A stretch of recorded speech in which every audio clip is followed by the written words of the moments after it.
Bonjour. En cette période délicate, les animaux commencent à reprendre leurs droits. Et à cet égard, je voudrais vous lire un extrait de la très grande Colette et de cet amour des bêtes que lui a légué sa mère.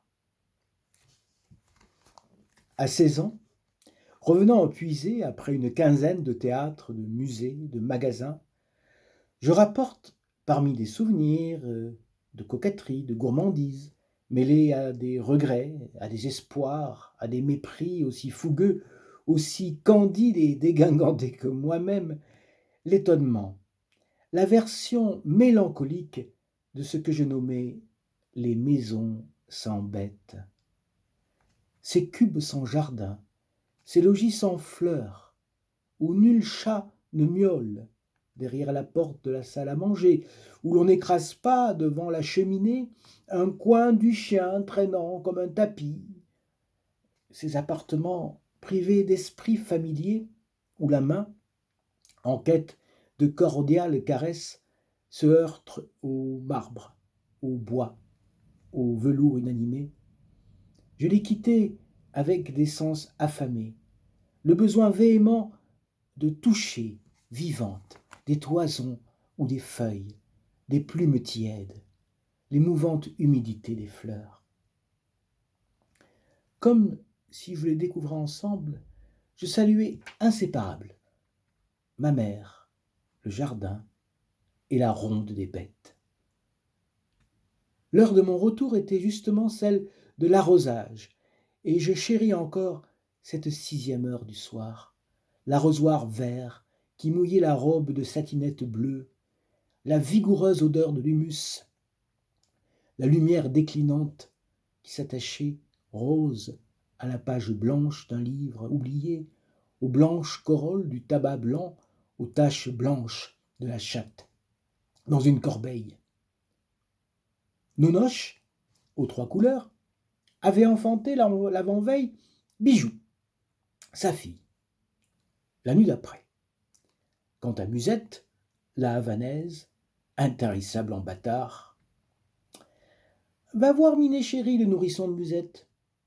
Je m'en fus à la cuisine, où Musette nourrissait en effet un monstre à robe cendrée, encore presque aveugle, presque aussi gros qu'elle, un fils de chien de chasse qui tirait comme un veau sur les tétines délicates d'un rose de fraise dans le poil d'argent et foulait rythmiquement de ses pattes onglées un ventre soyeux qui lui déchirait si ma mère n'eût taillé et cousu pour lui dans une ancienne paire de gants blancs des mitaines de daim qui lui montaient jusqu'au coude. Je n'ai jamais vu un chiot de 10 jours ressembler autant à un gendarme. Que de trésors éclos en mon absence. Je courus à la grande corbeille débordante de chats indistincts. Cette oreille orange était celle de Nonoche. Mais à qui ce panache de queue noire angora? À la seule Bijou, sa fille, intolérante comme une jolie femme. Une longue patte, sèche et fine, comme une patte de lapin noir, menaçait le ciel. Un tout petit chat, tavelé comme une jeunette, et qui dormait, repu, le ventre en l'air, sur ce désordre, semblait assassiné. Je démêlai, heureuse, ces nourrices et ces nourrissons bien léchés, qui fleuraient le foin et le lait frais, la fourrure soignée, et je découvrais que Bijou, en 3 ans 4 fois mère, qui portait à ses mamelles un chapelet de nouveau-né, suçait elle-même avec un bruit maladroit de sa langue trop large et un ronron de feu de cheminée, le lait de la vieille nonoche, inerte d'aise, une patte sur les yeux. L'oreille penchée, j'écoutais celui-ci grave, celui-là argentin, le double ronron mystérieux privilège du félin, rumeur d'usines lointaines, bourdonnement de coléoptères prisonniers, moulin délicat dont le sommeil profond arrête la meule. Je n'étais pas surprise de cette chaîne de chattes s'allaitant l'une à l'autre. À qui vit au champ et se sert de ses yeux, tout devient miraculeux et simple. Il y a beau temps que nous trouvions naturel qu'une lys nourrit un jeune chat, qu'une chatte choisit pour dormir le dessus de la cage où chantaient des serins verts confiants et qui parfois tiraient du bec, au profit de leur nid, quelques poils soyeux de la dormeuse. Une année de mon enfance se dévoua à capturer, dans la cuisine ou dans l'écurie à la vache, les rares mouches d'hiver pour la pâture de 2 hirondelles, couvées d'octobre jetées bas par le vent. Ne fallait-il pas sauver ces insatiables au bec large qui dédaignaient toute proie morte? C'est grâce à elles que je sais combien l'hirondelle apprivoisée passe en sociabilité insolente le chien le plus gâté. Les deux nôtres vivaient perchés sur l'épaule, sur la tête, nichés dans la corbeille à ouvrage, courant sous la table comme des poules et piquant du bec le chien interloqué, piaillant au nez du chat qui perdait contenance. Elle venait à l'école au fond de ma poche et retournait à la maison par les airs. Quand la foule luisante de leurs ailes grandit et s'affûta, elles disparurent à toute heure dans le haut du ciel printanier. Mais un seul appel aigu, pili pili pili, pili pili pili pili, les rabattait. Fendant le vent comme 2 flèches, elles atterrissaient dans mes cheveux, cramponnés de toutes leurs serres courbes, couleur d'acier noir. Que tout était féerique et simple parmi cette faune de la maison natale. Vous ne pensiez pas qu'un chat mangeât des fraises? Mais je sais bien, pour l'avoir vu tant de fois, que ce Satan noir, Babou, interminable et sinueux comme une anguille, choisissait en gourmet dans le potager de Madame Pommier les plus mûrs des caperons blancs et des belles de juin. C'est le même qui respirait, poétique, absorbé, des violettes épanouies. On vous a conté que l'araignée de Pélisson fut mélomane.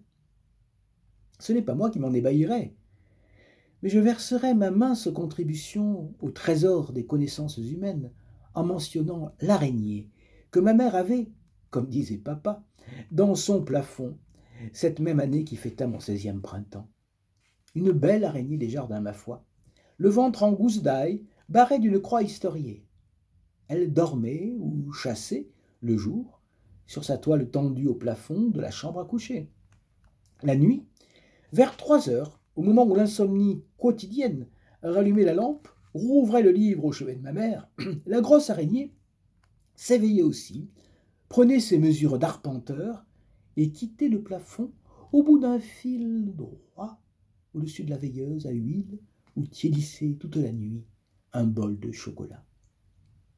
Elle descendait, lente, balançait mollement comme une grosse perle, empoignait de ses 8 pattes le bord de la tasse, se penchait tête première et buvait jusqu'à satiété. Puis elle remontait, lourde de chocolat crémeux, avec les haltes, les méditations qu'impose un ventre trop chargé, et reprenait sa place au centre de son gréement de soie. Couverte encore d'un manteau de voyage, je rêvais, lasse, enchantée, reconquise, au milieu de mon royaume. Où est ton araignée, maman? Les yeux gris de ma mère, agrandis par les lunettes, s'attristèrent. Tu reviens de Paris pour me demander des nouvelles de l'araignée, ingrate fille.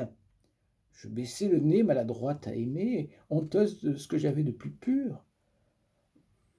Je pensais quelquefois, la nuit, à l'heure de l'araignée, quand je ne dormais pas. Minet chérie, tu ne dormais pas? On t'avait donc mal couché? L'araignée est dans sa toile, je suppose. Mais viens voir si ma chenille est endormie. Je crois bien qu'elle va devenir chrysalide. Je lui ai mis une petite caisse de sable sec, une chenille de pan de nuit qu'un oiseau avait dû blesser au ventre. Mais elle est guérie.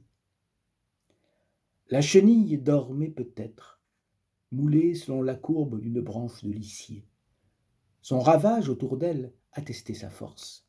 Il n'y avait que lambeaux de feuilles, pédoncules rongés, surgeons dénudés, dodue, grosse comme un pouce, longue de plus d'1 décimètre, Elle gonflait ses bourrelets d'un verre de chou, clouté de turquoise saillante et poilue.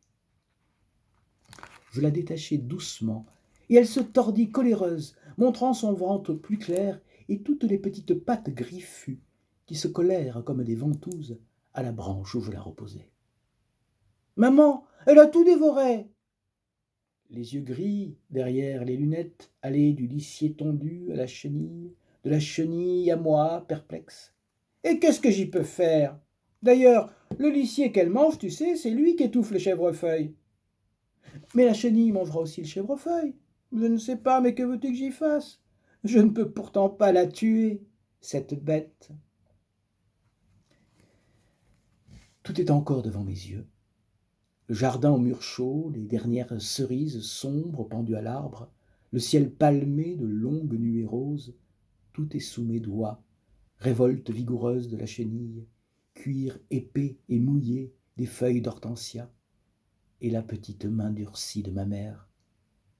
Le vent, si je le souhaite, froisse le raide papier du faux bambou et chante en mille ruisseaux d'air divisés par les peignes de l'if pour accompagner dignement la voix qui a dit ce jour-là et tous les autres jours jusqu'au silence de la fin des paroles qui se ressemblaient.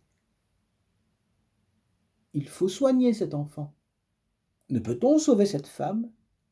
Est-ce que ces gens ont à manger chez eux?